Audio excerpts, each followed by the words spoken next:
Okay, so in this tutorial, I'm going to show you the best way on how to remove background from any photo on your iPhone device.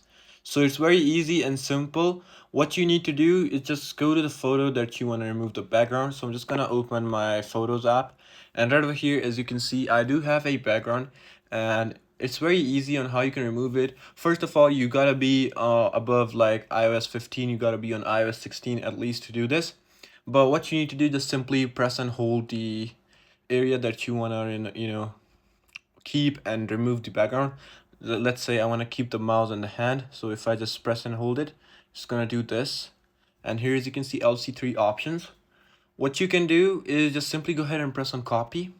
Once you copy it, you can just go ahead and paste the picture on your notes like this. And here, as you can see, you've simply removed the background of the photo, and you can just directly take a screenshot of it like this and keep it on your phone, or you can directly press it by just going back to the picture and then pressing on it and then pressing the share, and then you'll see save to phone, and it will directly save the phone and cut out the background by itself.